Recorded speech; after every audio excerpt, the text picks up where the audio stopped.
Guys, it's Kacie Jenkins with Hometown Realty, and I am here to tell you the truth. And when I say the truth, I mean the truth about real estate. I'm sure as a kid, all of you read, saw, listened to, watched Chicken Little, where the fox told Chicken Little that the sky was falling, and he convinced Chicken Little that the sky was falling. So Chicken Little ran around and was like, the sky is falling, the sky is falling, the sky is falling, when it really wasn't, and it couldn't.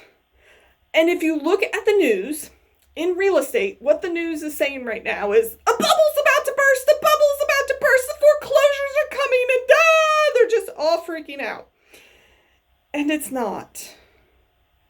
So I'm here to tell you the truth. Every month I'm going to come on, I'm going to grab those headlines of what that news is sensationalizing and making you really fearful of, and we're going to talk about the actual numbers and what's actually going on in real estate, both nationally and here in the lovely Richmond, Virginia that we live in. So if you know somebody who's like, the sky is falling in real estate and is freaking out and doesn't know what to do, or doesn't want to buy a house because they're waiting until everything drops out, or doesn't want to sell a house because they're waiting until everything drops out, or is just plain out scared of 2008 all over again, send them this so that they can see what the actual truth is. Because I want you to know the truth so that you can make the best decision possible for whatever you want to do.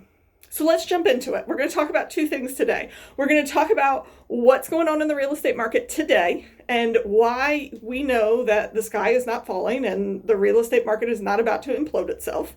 And then we're going to talk about forbearance and how we are not going to get a big wave of foreclosures like the news is telling us we are. So let's jump in. First thing, what's going on in the real estate market today? It's winter time. Everybody's like, oh my golly, it's cooled off. There's not a lot going on because it's winter time. That's normal for us. But this year's not normal. If you look at the M report talks about what's going on in real estate and, what trends they're seeing and things like that. And what they're saying is with the amount of millennials out there, that the real estate market is not cooling down, it's actually heating up. And it's wintertime and it's heating up. The majority of the time we slow down because nobody wants to go out of their house. It's too cold outside. It's too snowy. It's too muddy. It's too, you name it. Nobody wants to go searching for a house, but not this year. You had all these boomers that gave birth to 2 to 3 kids of millennials, and all these millennials are finally like, it's time to buy a house.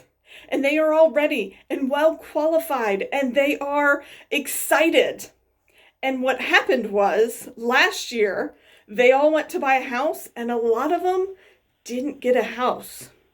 They wrote 6 and 7 and 8 and 10 and 12 offers, and they didn't get it, and they got buyer fatigue, and they said, peace, I'm going to rent. And guess what? Their lease is up, so they're coming back out to come look at these houses, which is driving this non-cool off but heat up of a winter.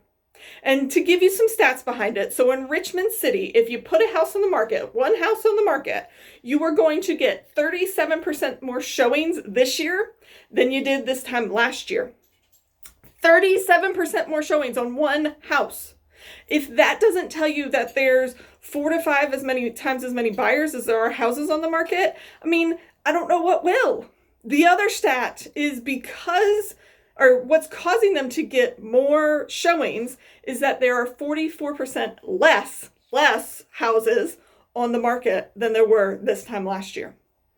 So if you have 44% less houses, more buyers, you're going to get more showings, and more showings are going to mean these buyers are going to have to bid higher because there's going to be more offers. And so less houses, more buyers, small supply, big demand, prices are going to increase. And it's not prices are going to increase because an outside force is acting on it. It's prices are going to increase because you have supply and demand. There's no bubble here to burst. It's supply and demand. Eventually, yes, we are not going to see the 5 to 7 to 10 to 12, the huge increase in equity that we see right now. It's going to slow down, but what it's going to do is it's going to look like this, where it levels off, versus this, where the bottom drops out. There's no bottom to drop out. And here, let me give you some stats on what's going on in the market of how many houses are out there. So right now we have 2 to 3 weeks worth of inventory on the market right now in Metro Richmond, which means in 2 weeks, if every buyer that was out there bought a house, we'd have no more houses to sell and we'd have a crap ton more buyers looking. So if you're thinking, call me. But if you look at 2008, which is what the news is comparing it to and what everybody is scared of because we all lived it and none of us want to go back there, there was 11 months worth of inventory then. I have 2 weeks, and in 2008, there was 11 months. A seller's market's defined as 3 to 4 months of inventory. I have 2 weeks. A buyer's market is 6 to 9 months of inventory. In 2008, there was 11 months. So we were deep in a buyer's market back then. We are deep in a seller's market now. Do you see the difference? The other thing is, back then in 2008, if you fogged a mirror, you were like, see, I fogged a mirror. The lender was like, great, here's a loan. Go buy a house. Now, the lender's like, great, you fogged a mirror. I need this and this and this and this and this and this and this and this and this and this and this. And then maybe we'll give you a loan.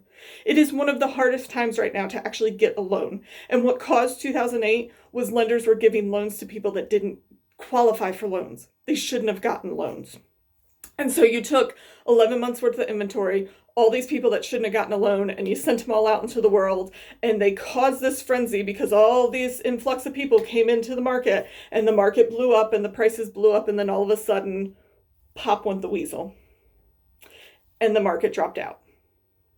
Now you have really low supply, and these people that are very well qualified, and they can actually afford the loan, and they can actually pay the loan, and they can actually do everything that they say they can do, that are a huge contingent over here. Of course you're going to have prices increase by 5%. Of course you're going to have $50,000 in equity that you're going to gain over a year. That's a no-brainer. But the sky isn't falling, because it's just going to level out. As more houses come on the market, which they're saying another 2.5 years, that's going to happen when things start leveling out, then the increase will slow down, but it won't fall out. And it's nowhere to fall. It is absolutely nowhere to fall. And everybody who's talking about foreclosures and how this foreclosure or this forbearance thing that happened is going to actually cause us to have this huge downturn in the housing market. Let's talk about that real quick. So when forbearance first started, there was 5 million people that took advantage of forbearance. And there was a company that took all of the data for forbearance and put it out every week. They gave it to us every week so we could see how many people were forbearance, how many had what equity amount in it, how many could actually sell, how many were paying their mortgage, how many couldn't sell, how many weren't paying their mortgage. Like, they gave us a lot of information about forbearance every week. That's gone to once a month.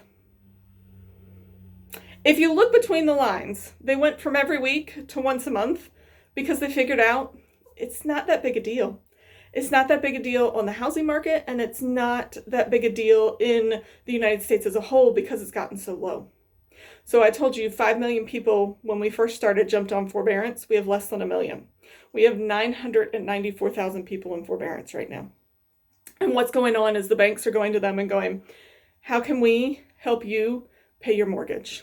Do we need to recast your loan? Do we need to refinance your loan? Do we need to put the payments onto the end of your loan? Like, how can we help you continue to pay your mortgage? Because the banks don't want 2008.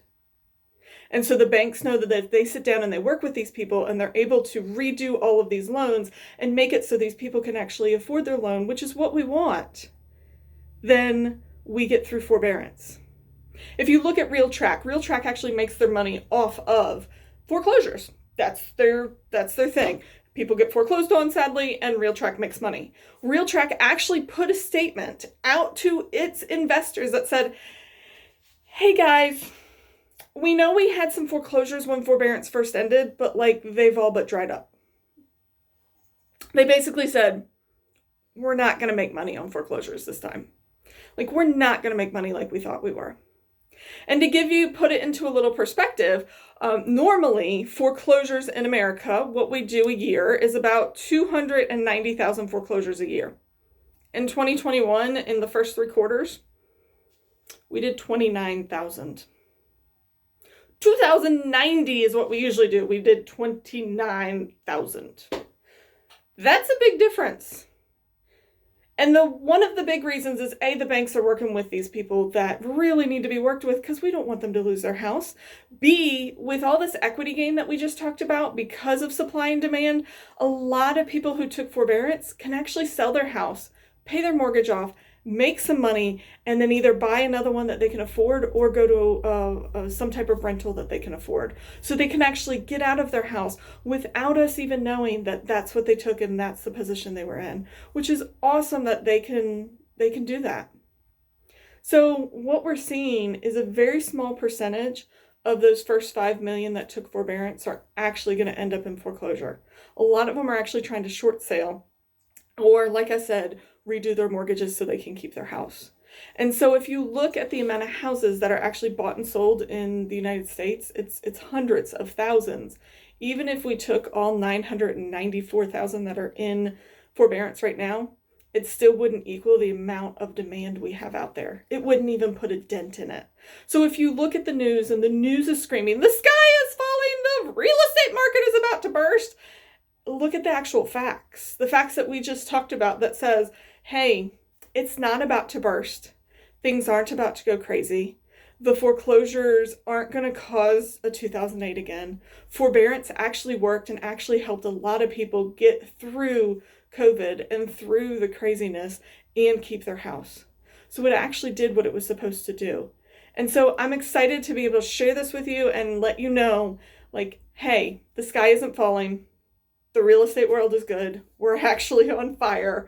We're doing crazy things in that we have so many buyers. We're looking for sellers. So if you thought of selling or you thought of buying, I'd love to chat with you, go deeper into these statistics and just let you know what's going on in the world today. So until next month, where we talk about another crazy headline that the news is going to throw at us to make us all fearful and be like, until next time, I hope y'all have a great month. Toodles.